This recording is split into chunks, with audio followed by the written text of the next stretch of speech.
In the dense woods outside Akron, Ohio, a quiet stillness enveloped the trees, broken only by the occasional rustle of leaves or the distant call of a bird.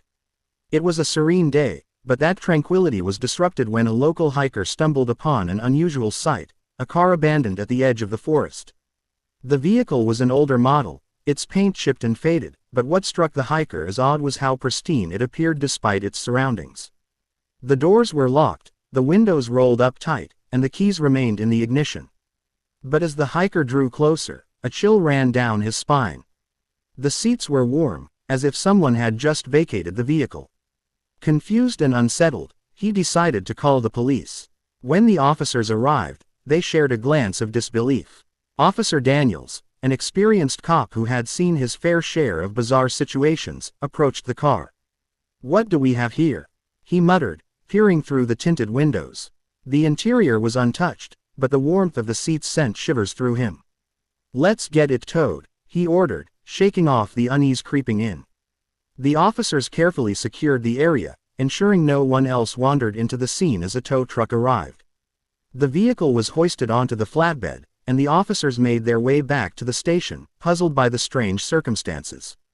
As they drove, Officer Daniels couldn't shake the feeling that something was very wrong. Abandoned cars didn't just appear in the woods without a story. They needed to uncover the truth, even if it sent them down a path they weren't prepared for. Back at the station, the officers inspected the car more closely. They found no signs of a struggle, no personal belongings, nothing to indicate who had been driving it. Officer Daniels decided to take a closer look at the interior. He leaned in, inspecting the upholstery, and that's when he noticed it. A few strands of hair woven into the headrest, glistening under the fluorescent lights. "Hey, take a look at this," he called out to his partner, Officer Ramirez. The two officers exchanged a glance, both feeling a sense of dread settle in their stomachs. There was something unsettling about the hair. It looked fresh, as if it had been recently cut. "What do you think it means?" Ramirez asked, his brow furrowed in concern. "I don't know, but it's not good," Daniels replied, his voice heavy with apprehension. "Let's see if we can run a DNA test on it." As they began their investigation, they couldn't shake the feeling that they were being watched. The woods surrounding them felt alive, filled with an energy that was both eerie and foreboding. It was as if the forest itself held secrets, and they were just beginning to uncover them. Days turned into a blur of interviews and searches, but they found nothing. No reports of missing persons, no leads on the car's owner. The case quickly garnered media attention, and the town buzzed with speculation. Locals shared stories of the haunted woods, of strange occurrences that had happened in the past, fueling the mystery surrounding the abandoned vehicle. But as the investigation dragged on, the officers grew increasingly uneasy. The hair from the car had yielded no answers, and the case seemed to be going cold. Just when they thought they had reached a dead end, something unexpected happened. One evening, while examining the car again, Officer Daniels noticed a slight movement in the trunk. The hairs on the back of his neck stood on end. "Did you see that?" he asked Ramirez, who was busy scribbling notes. "What?" Ramirez replied, looking up. "Something moved in the trunk," Daniels said, his heart racing. "I swear I saw it." "Let's check it out," Ramirez suggested, a mix of curiosity and apprehension in his voice. They exchanged wary glances before approaching the back of the car, adrenaline surging through them. With trembling hands, Daniels unlatched the trunk. As he opened it, a rush of stale air escaped, and they both peered inside. What they found was shocking. The trunk was empty, save for a small carpet that had been poorly stapled down. But then, they saw it, a note, hastily stapled to the carpet. "Don't open next time," it read, written in shaky handwriting. "What the hell?" Ramirez exclaimed, his heart racing. "What does this mean?" Daniels felt a wave of nausea wash over him.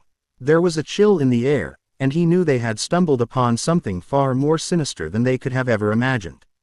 The note was a warning, a plea from whoever had been involved in this mystery.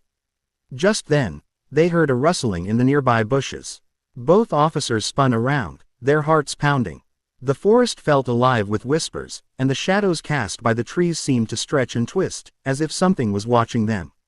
"Let's get out of here," Daniels said, a sense of urgency in his voice. They quickly closed the trunk and stepped back, their instincts screaming that they had uncovered something they were not meant to find. The days that followed were filled with dread. The officers couldn't shake the feeling that they were being hunted, and the town began to grow restless. Rumors circulated about the abandoned car and the mysterious note, and fear spread like wildfire. Daniels and Ramirez knew they had to find answers before it was too late. Determined, they returned to the woods, armed with flashlights and their growing unease. They decided to retrace their steps, hoping to uncover more clues. As they wandered deeper into the forest, the trees grew denser, blocking out the light. Shadows danced around them, and the air thickened with tension. Suddenly, they heard a rustling sound behind them. They turned, their flashlights cutting through the darkness. "Is anyone there?" Daniels called out, his voice echoing through the trees. A figure emerged from the shadows, dressed in tattered clothing, with wild eyes that glinted like steel. It was a man, his face gaunt and weathered. "You shouldn't have come back," he hissed, the words dripping with malice. "Who are you?" Ramirez demanded, stepping forward. "I'm the one who warned you," the man said, his voice low and haunting. "You were not meant to uncover the truth." "What truth?" Daniels asked, fear gripping his heart. "The car is a trap," the man replied, his eyes narrowing. "It's a lure for those who seek answers. They want to keep you here, lost in the woods, just like me." Daniels and Ramirez exchanged frightened glances. "Who wants to keep us?" Daniels asked, his voice barely above a whisper. "The ones who can't leave," the man said, a chilling smile spreading across his face. "The ones who are forever bound to this place." With that, the man vanished into the shadows, leaving the officers standing in stunned silence. Panic surged through them as they realized the severity of the situation. The forest seemed to close in around them, the trees whispering secrets that threatened to consume them. Determined to escape, they sprinted back toward their patrol car, the shadows of the woods reaching out to grasp at their heels. As they reached the vehicle, they jumped inside, locking the doors behind them. The darkness loomed around them, but they were safe for now. After reporting the incident, the police decided to conduct a thorough investigation of the woods, hoping to find any signs of those who had gone missing. But as the search continued, they discovered something chilling: no one had ever truly disappeared.